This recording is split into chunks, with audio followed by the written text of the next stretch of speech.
चराचर जगत में रुक्मिणी और राधा का संबंध श्री कृष्ण से है।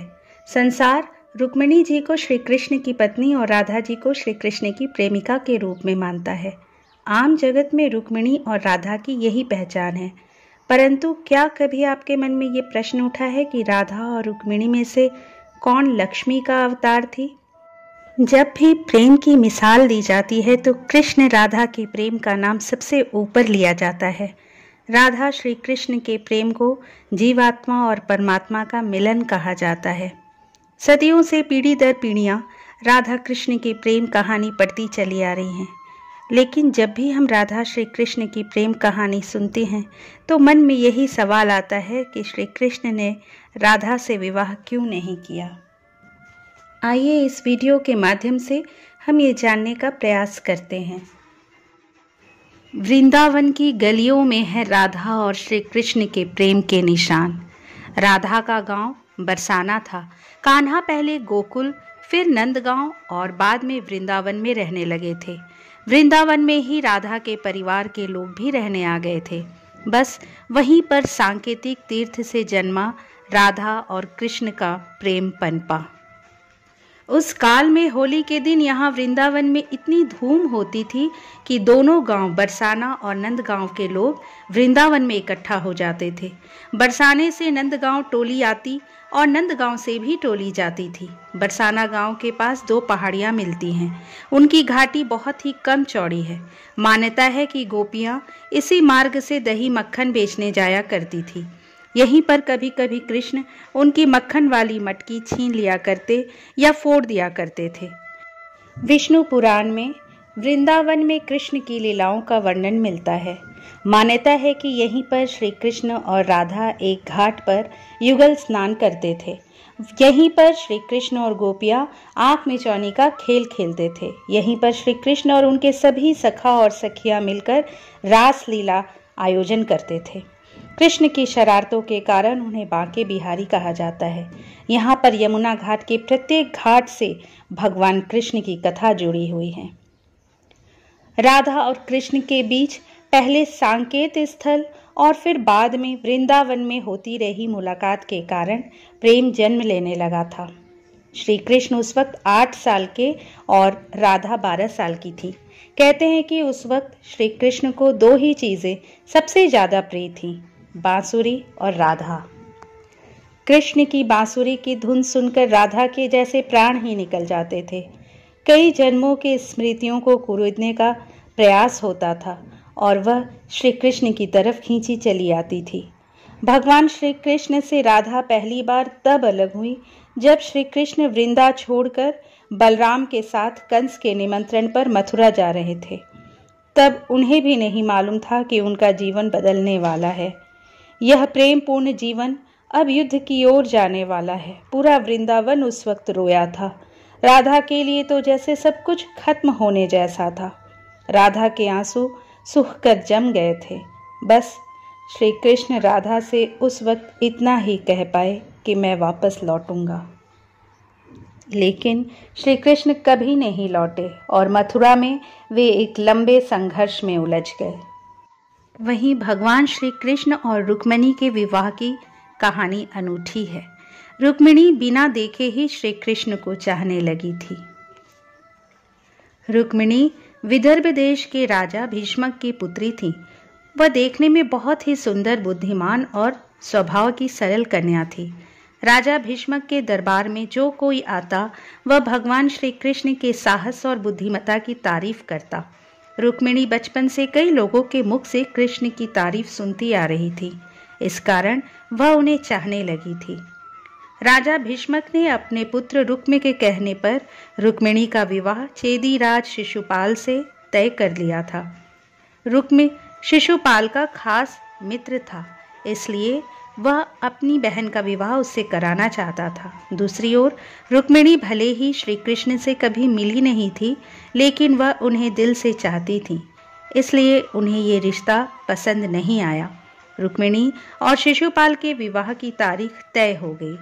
रुक्मिणी के माथे पर चिंता की लकीरें खींच गई। रुक्मिणी ने ठान लिया कि वह विवाह सिर्फ श्री कृष्ण से करेंगी, नहीं तो अपने प्राण त्याग देंगी। उन्होंने अपनी एक सखी के माध्यम से श्री कृष्ण को संदेश भिजवाया। रुक्मिणी ने संदेश में कहलवाया कि वह उनसे प्रेम करती हैं और उसका विवाह शिशुपाल से तय हो गया है। अगर उसकी शादी कृष्ण से नहीं होगी तो वह प्राण त्याग देंगी। जैसे ही श्री कृष्ण के पास संदेश पहुंचा, वह चकित रह गए। द्वारिकाधीश ने भी रुक्मिणी की सुंदरता और बुद्धिमता के बारे में बहुत सुन रखा था।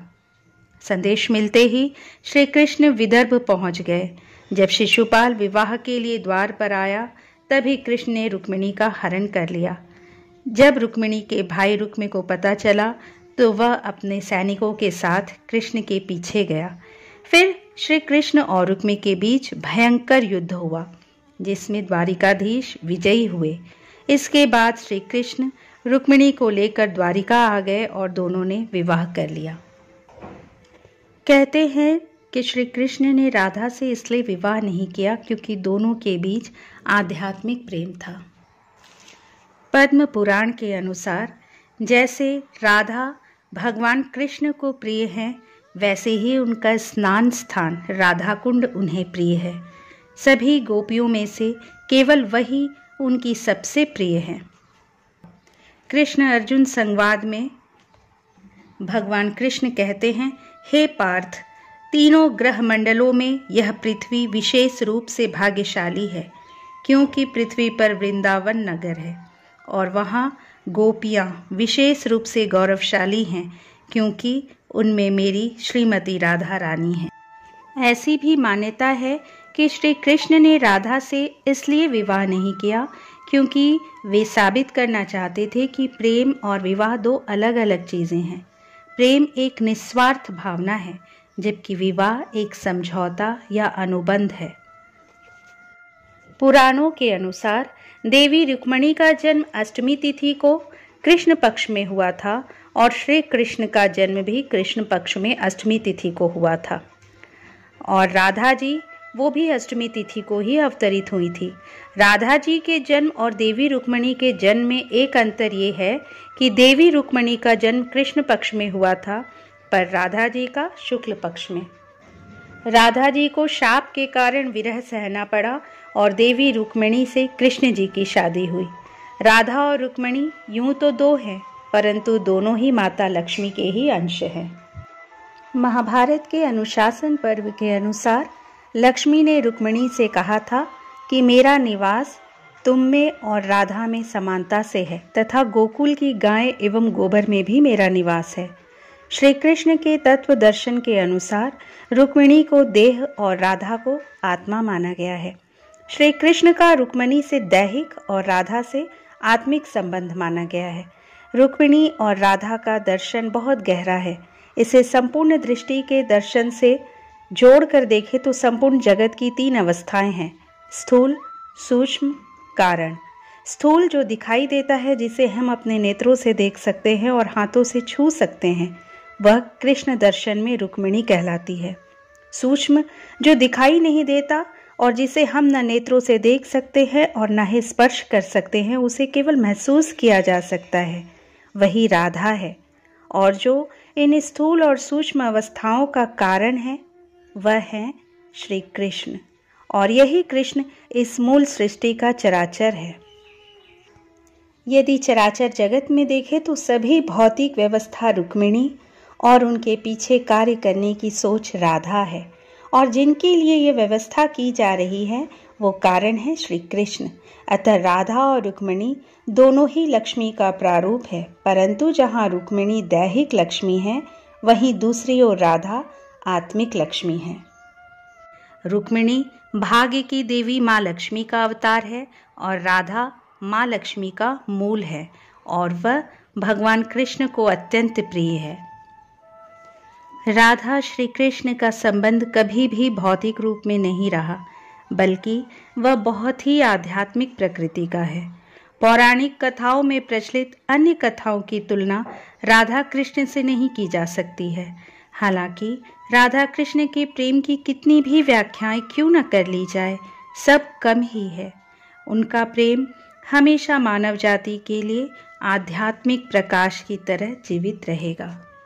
दोस्तों, उम्मीद है ये वीडियो आपको अच्छी लगी होगी। यदि ये वीडियो आपको पसंद आई हो तो प्लीज़ इसे लाइक कर लीजिए, अपने जानने वालों में इसे शेयर कर लीजिए। और हाँ, अब तक अगर आपने इस चैनल को सब्सक्राइब नहीं किया है तो प्लीज़ इसे सब्सक्राइब कर लीजिए। अगली बार एक नए वीडियो के साथ आपसे फिर मिलूँगी। जय श्री कृष्णा। राधे राधे।